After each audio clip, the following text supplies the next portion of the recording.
நல்லா இருக்கு சார் படம். சூப்பராக பண்ணியிருக்காங்க. எம்ஜிஆர் ரீமேக் பண்ண மாதிரி இருக்கு படம். நல்லா கார்த்திக் நல்லா சூப்பராக பண்ணியிருக்காரு. நல்லா இருக்கு சார். ஆக்சுவலாக வந்து பார்த்தீங்கன்னா ரீமேக் வந்து பண்ணியிருக்காங்க. எம்ஜிஆர் வந்து திருப்பி நம்ம திரையில் பார்க்குற மாதிரி இருக்குது. ஸோ எல்லோரும் என்ஜாய்மெண்ட் பண்ணுவாங்க. 90s கிட்க்கு நல்ல படமாக இருக்கும். நல்லா இருக்குது சார். சூப்பராக பண்ணியிருக்காங்க. நல்லா பண்ணியிருக்காங்க சார். எல்லாமே நல்லா இருக்கு. கான்செப்ட் நல்லா பண்ணியிருக்காங்க. எம்ஜிஆர் ரீமேக் பண்ணியிருக்காங்க சார். அவ்வளோதான் படம். வேறு எதுவும் இல்லை சார். வாத்தியார் சத்தியமாக சொல்கிறேன், வராத வாத்தியார் தான் சொல்லணும். படம் உண்மையிலே வந்து படம் எதுக்காக பொங்கலுக்கு வந்துச்சுன்னு எனக்கு ஒன்றும் புரியல. ஏதோ பண்ணியிருக்காங்க, முயற்சி பண்ணியிருக்காங்க. பெருசாக அந்த முயற்சி வந்து வெற்றி அடைஞ்சா பார்த்தா வெற்றி அடையலை. உண்மையாக ரொம்ப வெறுப்பு தாடி வச்சுது எங்களுக்கு. படம் உண்மையாக வேஸ்ட் இல்லையா கான்செப்ட். டேய் கொஞ்ச நேரம் கம்முன்னு நான் பேச முடிச்சதுக்கப்புறம் நீ பேசு பாருங்க. நான் நல்லா இல்லைன்னு சொல்லிட்டுக்கிறேன், இவன் நல்லா இருக்குன்றான். ஆனால் என்ன மாதிரி பைத்தியக்காரத்தனமாகறானுங்க பாரு. சினிமானா நல்லா இருந்தால் எல்லாருமே ரசிப்பாங்க. என் மனசாட்சியே பாருங்க ரசிக்க மாட்டேங்குது. அந்த மாதிரி வந்து படம் உண்மையாக சொதப்பிட்டாங்க. எதுக்காக அந்த பொங்கலுக்கு வந்துச்சுன்னு எனக்கு தெரியல. ஆந்திராஜ் அவனு 2 கரலாங்கட்டை சுற்றுறாரு. பென்சில் பேசி வஞ்சிட்டு அது பென்சில் பேசி கூட சும்மா வச்சுக்கின்னு அவர் எதுக்கு வராருன்னு தெரியல. அப்புறம் ராஜ்கிரண் சாரோட அவரோட போர்ஷன் கொஞ்சம் நல்லா இருந்துச்சு ரசிக்கிற மாதிரி. அப்புறம் பிஜிஎம் கொஞ்சம் நல்லா இருந்துச்சு. படம் உண்மையாக எதுக்காக பண்ணாங்க? எம்ஜிஆர் சார் இந்த படத்தை பார்த்தாருன்னா என்ன சொல்லுவார்னு எனக்கே தெரியல. ஏன்னா எம்ஜிஆர் சார் வச்சு ஒரு படம் பண்ணியிருக்குமோ. ஏன்னா தமிழ்நாட்டுக்கு எடுத்துக்காட்டே முன்னுதாரணமே அவர் தான். அப்படிங்கும் போது அவர் இல்லாத எவ்வளோ ஒரு இதுன்னு தெரியும். ஏன்னா அவர் வச்சு ஒரு படம் பண்ணும்போது எவ்வளோ விஷயங்கள் எனர்ஜியாக பூஸ்டாக பாசிட்டிவாக பண்ணியிருக்கணும். இவங்க எல்லாமே சொதப்பிட்டாங்க தலைவா. அவ்வளோ படம் உண்மையாக சொல்கிறேன். ஏய் வேஸ்ட்ரா படம், வேஸ்ட்ரா போடா. படம் நல்லா தான் இருந்துச்சு. நல்ல ஒரு ஃபேமிலி ஃபிலிம்னா நல்லா பார்க்கலாம். லைக் இந்த பட்ஜெட் டிக்கெட்டில் வந்தவங்க எல்லாருக்குமே இது ஒரு ஒர்த்தான ஃபிலிம். ஆனால் நிறைய இந்த ஹை கிளாஸ் டிக்கெட் அந்த மாதிரி வாங்கினுக்குலாம் அவ்வளோ இல்லை, ஆவரேஜ்னு சொல்லலாம். படத்தில் ஓல்டு இந்த கிளாசிக் மூவிஸ் அந்த மூமெண்ட்ஸ் எல்லாமே வந்து நல்லா இது பண்ணியிருந்தாங்க. பாடி லாங்குவேஜ்லாம் கூட பல ஆக்டர்ஸ்லாம் எப்படி பண்ணுவாங்களோ அந்த மாதிரி பண்ணியிருந்தாங்க. ஓகே, ஒரு ஆவரேஜான ஃபிலிம், நல்ல ஒரு ஃபேமிலி ஃபிலிம்னு சொல்லி எக்ஸ்பெக்ட் பண்ணி ஃபேமிலி எல்லாரும் வராங்கன்னா ஓகே. ஆனால் இந்த யங்ஸ்டர்ஸ் அந்த மாதிரி வராங்கன்னா கண்டிப்பாக எக்ஸ்பெக்டேஷனுக்கு சான்ஸ் இல்லை. நல்ல ஒரு ஆக்டிங்கு கன்ஃபார்ம் சொல்லணும். அவங்களோட பாடி லாங்குவேஜ் எல்லாமே வந்து பழைய ஆக்டர்ஸ் எல்லாமே நல்லா தான் இருந்துச்சு எல்லா ஆக்டரோடதும். ஆனால் என்ன ஒன்று, ஒரு எக்ஸ்பெக்டேஷன் இந்த யங்ஸ்டர்ஸ் வந்து வேறு மாதிரி எக்ஸ்பெக்ட் பண்ணி வந்திருப்பாங்க. அவங்களுக்கு இது வந்து கொஞ்சம் டிசப்பாயின்மெண்ட்டாக தான் இருக்கும். ஆனால் மற்றபடி ஃபேமிலி மூவின்னு பார்த்தீங்கன்னா ஃபேமிலியோட வரதுனா ஒரு நல்ல மூவி இது. அவரோட கேமியோ, அவரோட ஃப்ளாஷ்பேக் வர மாதிரி இருக்கிறது எல்லாமே சூப்பரான மூவி. கொஞ்சம் கூஸ்பம்ஸ்லாம் நிறைய கூஸ்பம் மூமெண்ட்ஸ் தான் நிறைய இருக்குது இதில். மற்றபடி ஓகே தான். இந்த படத்துக்குன்னு ஒரு 7/10 கொடுக்கலாம். படம் ரொம்ப சுமார் தாங்க. ஒரு ஒன் டைம் கூட வாட்சபிள் இல்லைன்னு தான் சொல்லணும். டிஃப்ரெண்ட்டாக ட்ரை பண்ணுறேன்னு சொல்லி சொதப்பி வச்சுருக்காரு அவர். அதுதான் ஒன்றும் இல்லை. ஒரு டைஹார்ட் ஃபேன் ஆஃப் எம்ஜிஆர். அவரோட பேரை வந்துட்டு நல்லா வரணும் வாழ்க்கையில் அப்படின்னு யோசிச்சு ஒருத்தவர் பேரன் தப்பான வழியில் போகிறான்னு தெரிகிறப்போ அந்த ஸ்பிரிட் வந்து இவரை காப்பாற்றினா எப்படி இருக்கும் அப்படின்ற மாதிரி ஒரு டிஃப்ரெண்ட்டான ஒரு லைனில் எடுத்திருக்காரு. தப்பு பண்ணக்கூடாது, எம்ஜிஆரோட வழியிலேயே நம்ம பேரணும் வரணும் அப்படின்ற மாதிரி எடுத்திருக்காங்க. ஓகே, அவ்வளோதான். ஒரு ஒன் டைம் வாட்சபிள் கூட சொல்கிறது டவுட்டு தாங்க. ஸ்டார்டிங்லேருந்து லேக் ஃபுல்லாக எதுவும் பெருசாக ஒர்க் அவுட் ஆகலை. பிஜிஎம்மும் சுமாராக தான் இருந்துச்சு. ஒரு சாங் மட்டும் ஏதோ ட்ரெண்ட் ஆச்சு. அதையும் தியேட்டரில் பார்க்குறப்போ பெருசாக ஒன்றும் தெரில. அதுதான் மொத்த படமே இவ்வளோதான்.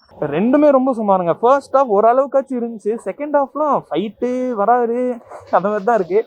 அவரோட ஆக்டிங் வேணால் நல்லா இருந்துச்சு. கார்த்திக் அவரோட அந்த மோனோ ஆக்டிங் பண்ணியிருக்காரு. அது நல்லா பண்ணியிருக்காரு. எம்ஜிஆர் ஒரு பக்கம் பேசுவார், டக்குன்னு திரும்பி இவர் ஒரு பக்கம் பேசுவார். அந்த மாதிரி நல்லா இருந்துச்சு. இல்லை ரொம்ப சுமாருங்க. அதெல்லாம் ஒன்றுமே ஒர்க் அவுட்டே இல்லை. எங்கேயுமே எலிவேஷன் இல்லை, எதுவுமே இல்லை. ஃபைட் நடக்கிறப்ப கூட ஏதோ பிஜிஎம் போது இவர் பாட்டுன்னு ஃபைட் பண்ணுறாரு. ரொம்ப சுமாராக தான் இருக்குது. காமெடி இல்லவே இல்லைங்க ஸ்டார்டிங்லேருந்து. நம்மளாம் ஒரு படத்தில் எங்கேயாவது கொஞ்சம் காமெடி இருக்கும், எப்பவுமே இருக்கும். எங்கேயாவது ஒரு இடத்துல நம்மளை அறியாமலே நம்ம சிரிப்போம். இங்கே ஒன்றுமே இல்லைங்க. ஆமாம், அது நம்ம முன்னாடி பார்த்த ப்ரீவியஸ் படம்லாம் இப்போ சூதுக்கோபம்லாம் எப்படி இருக்கும் நம்மளுக்கு. இது ரொம்ப ஒன்றுமே தெரில இந்த படத்தில். ஒரு வாட்டி வேணால் ட்ரை கொடுக்கலாம். அவ்வளோ படமா சார்? சுமாராக இருந்தது சார். சூப்பர்லாம் சொல்ல முடியாது. சுமாராக படத்தில் ஒன்றுமே இல்லை. கண்டென்ட்டே இல்லை. கண்டென்ட்டே வந்து பழைய கண்டென்ட் எடுத்து வந்து நம்மளுக்கு வந்து பழசு மாதிரியே வேற கொண்டு போயிருக்காங்களா. அது நமக்கு ரொம்ப மட்டமாக இருக்குது. என்ன சொல்ல வராங்கன்னா என்னதான் சொல்ல வராங்க. வாத்தியார் மறுபடியும் வந்தால் தப்பு நடக்காது அப்படின்னு சொல்லி ஸ்ட்ராங்காக பதிவு பண்ணிக்காங்க. ஏன்னா வந்து வாத்தியாரோட ஆத்மா தான் இவருக்கு உள்ளே போனோட வாத்தியாராக ஆகிடுவார். தவறு நடக்கிறவங்களை வந்து தட்டி கேட்குறாரு. இதுதான் கதை கண்டி, மற்றபடி இதெல்லாம் இல்லை. கார்த்திக் நல்லா தான் பண்ணிக்காரு. கார்த்திக் வந்து எம்ஜிஆரோட ஆத்மா உள்ளே போனோடனே அந்த காஸ்டியூம்ஸ்லாம் சேம் ஆகிறாரு பார்த்தீங்களா. அந்த எம்ஜிஆர் ஸ்டைல் காட்டுறதுலாம் நல்லாவே தான் பண்ணியிருக்காரு. இதெல்லாம் நான் சொல்கிறது ஃபர்ஸ்ட் ஹாஃப் வரைக்கும் தான். செகண்ட் ஹாஃப் இல்லை. செகண்ட் ஹாஃப் வந்தீங்கன்னா ஏன்னாப்பா நீங்கள் உள்ளே வந்தோன்னு ஆகிடும். ஏன்னா செகண்ட் ஹாஃப் முடிச்ச விஷயமே சரியில்லை. அப்படியே வந்து முடிக்கணும் நோக்கத்தோட டேரக்டர் முடிச்சிட்டாரு படத்தை. நல்லா கொண்டு போனாங்க, ஆரம்பிச்சது முடிக்க தெரியல, முடிக்காமல் முடிச்சிட்டாங்க. அதனால தான் இந்த படம் வந்து இன்னைக்கு கண்டிப்பாக ஓடாததுக்கு காரணம் இதுதான். ஓடாது. ஆனந்த்ராஜ் நல்லா பண்ணிக்காரு. ஆனந்த்ராஜ் போர்ஷன்ஸ் எல்லாம் இது, ராஜ்கிரண் போர்ஷன்ஸும் நல்லா தான் இருக்குது. ஏன்னா அவர் தான் கதாநாயகன் தாத்தா, ராஜ்கிரண் தான். நல்லா இருக்கு. அவங்க எம்ஜிஆர் ரசிகமாக தான் காட்டுறாங்க. இவர் வந்து பெரியசாமி கதாபாத்திரத்தில் நடிக்கிறார் சத்யராஜ். சத்யராஜ் வந்து வில்லன் தான், வில்லன் தான் சார். அதை சார் ஒரு தடவை பார்க்கலாம் சார், ஒரு தடவை நம்பி பார்க்கலாம் படம். ஏன்னா எல்லாரோட கேட்டமே நல்லா இருக்குது. ஒரு தடவை பார்த்துட்டு ஏமாந்து போயிடுவாங்க. நல்லா இருக்கு. எம்ஜிஆரோட சாங்ஸ் எல்லாத்துலேயும் போடுறாங்க பார்த்தீங்களா, அந்த எம்ஜிஆர் சாங்ஸ் போடுறது எல்லாமே சூப்பராக இருக்குது. அந்த எம்ஜிஆர் சாங்ஸை போடுறவனுக்காக எம்ஜிஆர் ரசிகங்களை வந்து கண்டிப்பாக பார்க்கறதுக்கு வாய்ப்பு இருக்குது. அந்த ரீமிக்ஸ் சாங் நல்லா இருக்குது. ராஜாவின் பார்வையில் ஒரு பாட்டு வருது பார்த்தீங்களா, அந்த பாட்டில் வந்து ரொம்பவே நல்லா பண்ணியிருக்காரு. ஓகேங்களா, அந்த பாட்டு நல்லா இருக்குது. படம் ஓகே தாங்க, அவ்வளோ ஒர்க் அவுட் ஆகலை. படத்தில் என்ன பிரச்சனைனா ஸ்ட்ராங்கான வில்லன் கேரக்டர் யாரும் கிடையாது. ப்ளஸ் ரொம்ப இந்த நாஸ்டாலஜிக் சாங்ஸ் அதை வச்சே ஓட்டிட்ட மாதிரி தான் ஃபீல் ஆகுது. கான்செப்ட்டு ஒன்றும் இல்லைங்க, இது ஆஸ் யூஷுவல் ஒரு பேய் கதை அந்த மாதிரி தான் போகுது. யா, கார்த்தியா ஆக்டிங் வைஸ் சூப்பராக பண்ணியிருக்காரு. பட் ஸ்கிரிப்டு பிளாட் இன்னும் கொஞ்சம் ஒர்க் அவுட் பண்ணியிருக்கலாம்.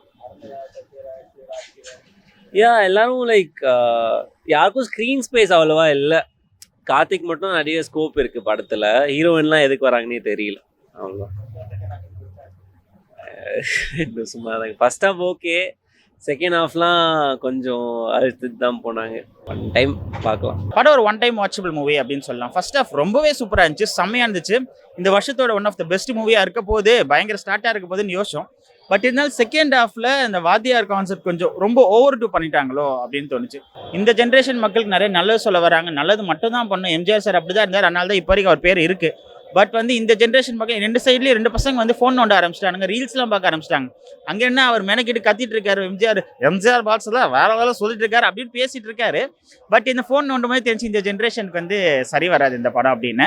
ஒரு நல்ல கான்செப்டே செம்மையா வித்தியாசமா யோசிச்சிருக்காங்க. பட் அட்லாஸ்ட் ஒரு ஒன் டைம் வாட்ச் மூவியா இருக்கிற மாதிரி இருக்கு. அது ஓவர் டூ தான் பண்ணியிருக்காங்க. எல்லாரோட கேரக்டருமே வந்து ரொம்ப இம்பார்ட்டன்டான கேரக்டர். சத்யராஜ் சரி, கீர்த்தி ஷெட்டியும் சரி, எல்லாரோட கேரக்டர் செம்மையா ஸ்டார்ட் பண்ணியிருக்காங்க. பட் அது எண்ட் பண்ணும்போது அவங்களுக்கு அவ்வளோவா வெயிட்டேஜ் கொடுக்கலையோ அப்படின்னு தான் தோணுச்சு. அந்த செகண்ட் ஹாஃப்ல அவரோட கேரக்டரை வந்து கொஞ்சம் ஓவர் டூ பண்ணிட்டாங்க. அதை கொஞ்சம் கம்மி பண்ணி இவங்க இன்னும் கொஞ்சம் ஸ்க்ரீன் பிளேல இன்னும் கொஞ்சம் உலா விட்டுருந்தாங்கன்னா இன்னும் சூப்பராக இருந்திருக்கும் படம். சாங்ஸ் செம்மையா, இந்த படத்தோட பெரிய பாசிட்டிவ் சந்தோஷமான மியூசிக் தான். சாங்ஸ் செம்மையா இருக்கு. ரொம்ப நாளுக்கு அப்புறம் தியேட்டர்ல ஒரு வைப் மெட்டீரியலாக இருந்துச்சு அவங்க சாங்ஸ்லாம். பிஜிஎம் செம்மையா பண்ணியிருந்தாரு. பயங்கரமான பாசிட்டிவ் சந்தோஷப்படுது. ஓவராலாக ஒரு ஒன் டைம் வாட்சபிளாக இருக்கும். படம் வந்து ரொம்பலாம் பாராட்ட முடியாதுங்க, ஓகோ ஆகும்லாம் சொல்ல முடியாது. அதே நேரத்தில் ரொம்ப மோசமாக இருக்கும்லாம் சொல்ல முடியாது. ஓகே, அவ்வளோதான், அப்படிதான் நம்ம சொல்லி ஆகணும். என்ன அப்படின்னா ஃபர்ஸ்ட் ஹாஃப் ஃபுல்லாகவே பார்த்தீங்கன்னா உங்களுக்கு வந்து நார்மலாக கார்த்தி சார் எப்படி இருப்பார், அவரோட பாடி லாங்குவேஜ், அவரோட ஆக்டிங் எப்படி இருக்கும், அந்த மாதிரி ஒரு என்டர்டைன்மெண்ட் கொடுத்துருப்பாங்க. செகண்ட் ஹாஃப் ஃபுல்லாகவே டோட்டல் எம்ஜிஆரோட கான்செப்ட் தான். எம்ஜிஆர் இந்த காலகட்டத்தில் வந்தால் எந்த மாதிரிலாம் மாற்றங்கள் பண்ணுவார், எப்படிலாம் நடக்குங்கிறது தான் அந்த படத்தோட இதாக இருக்கும். அதை தாண்டி எனக்கு வந்து என்னென்னா நிறைய டைலாக், எம்ஜிஆரோட டைலாக், நிறையா எம்ஜிஆரோட சாங்ஸ்லாம் யூஸ் பண்ணியிருக்காங்க. ஆனால் கார்த்தி சாருக்கு ஒரு சில இடத்துல செட்டாக இருந்துச்சு, ஒரு சில இடத்துல எனக்கு செட் ஆகாத மாதிரி ஒரு ஃபீல். அந்த எம்ஜிஆரோட பாடி லாங்குவேஜ், அந்த லிப் மூவ்மெண்ட்லாம் கொடுக்கும்போது அதெல்லாம் வந்து பார்த்திங்கன்னா எம்ஜிஆரே நம்ம வந்த ஃபீல் நம்மளுக்குள்ளே கொடுத்துருக்கணும். அது கொடுக்காதனால படம் லேகுங்கிற மாதிரி ஒரு ஃபீலாக இருக்குது. கதை okay, but screen play okay, இன்னும் கொஞ்சம் பெட்டராக பண்ணியிருக்கலாம் அப்படிங்கிறது தான் என்னோட. சத்யராஜ் நம்ம அதாவது ஒரு டைலாக் கொண்டு வரும், அதாவது எப்படின்னா தேங்காய் பொறுக்கி சாப்பிட்டுட்டு இருந்த நீயெல்லாம் இப்போ உன்னை இங்கே உட்கார வச்சிருக்கலாம் அப்படின்னு சொல்லும்போது அந்த பல்லு இதெல்லாம் வந்து அந்த அந்த பழைய இதை கொண்டுட்டு வந்திருக்காங்க. அதான் சொன்னேன், கமர்ஷியலான படம் தான், பட் இன்னும் கொஞ்சம் பெட்டராக கொடுத்துருந்தாங்கன்னா படம் சூப்பராக இருந்திருக்கும் அப்படிங்கிற மாதிரி ஒரு ஃபீல் இருக்குது. எம்ஜிஆர் ஃபேன்ஸ் எல்லாருக்குமே ஒரு பிடிக்கும். ஏன் அப்படின்னா எம்ஜிஆர் எல்லாருமே ஒரு கற்பனை இருக்கும்ல கண்டிப்பாக. இந்த காலகட்டத்தில் இப்போ ஒரு நிகழ்வு நடக்குதுன்னா இந்த இடத்துல எம்ஜிஆர் இருந்தால் எப்படிலாம் பண்ணியிருப்பாரு, என்ன மாதிரிலாம் காப்பாற்றிருப்பாரு அப்படிங்கிற ஒரு விஷயம் இருக்குல்ல, அந்த ஒரு கற்பனைக்கு ஓகே, பட் இன்னும் பெட்டராக கொடுத்துருக்கலாமோ அது ஒரு ஃபீல் இருக்குது. பொங்கல் செலிப்ரேஷனுக்கான படமான்னு கேட்டால் ஒரு டவுட்டாக இருக்குது. இல்லை நம்ம ஓகோ ஆகோன்னு அப்படியே கத்தி ஆர்ப்பாட்டம் பண்ணி செம்ம ஃபீலில் கொடுக்குற அந்த ஒரு செலிப்ரேஷன் இல்லாமல் போயிடுச்சு இந்த வட்டம் பொங்கலுக்கு. இந்த ஓப்பனாக சொன்னால் இந்த வட்டம் பொங்கல் மாதிரியே இல்லை, டோட்டலாக ஒரு ஃபீலே, ஒரு என்ஜாய்மெண்ட்டு. ஏன்னா பொங்கல் அன்னைக்கு நம்ம படம் பார்க்குற அந்த ஒரு எனர்ஜி ஃபீல் இதில் இந்த படத்தில் இல்லைங்கிற மாதிரி ஒரு ஃபீல் இருக்குது. ஓகே தான், ஒன் டைம் வாட்சபிள். இது வாத்தியார் படம் பார்த்துட்டு வரேன். படம் பார்த்தீங்கன்னு வச்சுங்களேன், உங்களுக்கு ஃபுல் அண்ட் ஃபுல் ஒரு எம்ஜிஆர் ஃபேன்ஸுக்காக படம் எடுத்திருக்காங்க. பட் என்ன ஒரு பிரச்சனைன்னு வச்சுங்க, ஒரு ஃபேன்ஸ் எல்லாருமே வந்து பார்த்தீங்கன்னா ஒரு 70 வயசுக்கு மேலே இருப்பாங்க. ஸோ அதில் எத்தனை பேர் வந்து தேட்டரில் வந்து படம் பார்ப்பாங்கன்னு தெரியாது. தேட்டருக்கு வர க்ரௌட்லாம் பார்த்தீங்கன்னா ஒரு பிலோ 30 தான் ஜாஸ்தி இருப்பாங்க. ஸோ அவங்களும் இந்த படம் வந்து சுத்தமாக வந்து கனெக்ட் ஆகலை. ஸோ படமாக பார்த்தீங்கன்னு வச்சிங்களேன், ஃபர்ஸ்ட் ஹாஃப் வந்து ஓரளவுக்கு ஆவரேஜாக இருக்குது. ஸோ இன்டர்வலுக்கு ஒரு 10 நிமிஷம் முன்னாடி வரைக்கும் படம் ஓரளவுக்கு ஒரு ஆவரேஜ் என்டர்டெய்னராக இருக்குது. So interval block, second half இது ரெண்டுமே வந்து பார்த்தீங்கன்னா படம் வந்து டோட்டலாக உட்காந்துருச்சு. உட்காந்து பார்க்க முடியாத அளவுக்கு வந்து படம் வந்து அவ்வளோ லேகாக இருந்துச்சு. அதுக்கு முக்கியமான காரணம் என்னென்னா, ஒரு எம்ஜிஆர் ஸ்டைலில் வந்து நிறைய விஷயம் எடுத்திருக்காங்க. ஒரு ஃபைட் எடுக்கிறாங்கன்னு வச்சுங்களேன், ஒரு எம்ஜிஆர் ஸ்டைலில் வந்து ஒருத்தர் நிற்கிறான்னா அது வேறு விஷயம். ஒரு 4 மினிட்ஸ் சாங் ஃபைட்டு ஃபுல்லாக வந்து எம்ஜிஆர் ஸ்டைலில் எடுத்திருக்காங்க. எப்படின்னா, அவர் வந்து குதிரையில் வருவார், கையில் சாட்டை வச்சுருப்பாரு, பின்னாடி போலீஸ் வந்து பைக்கில் வரட்டுவாங்க, கையில் துப்பாக்கி வச்சுருப்பாங்க. பட் ஒரு எம்ஜிஆர் ஸ்டைலே அந்த ஃபைட் எடுக்கும்போது நம்மளுக்கு வந்து அது சுத்தமாக இன்றைக்கி இருக்க காலகட்டத்துக்கு சுத்தமாக சிங்கால.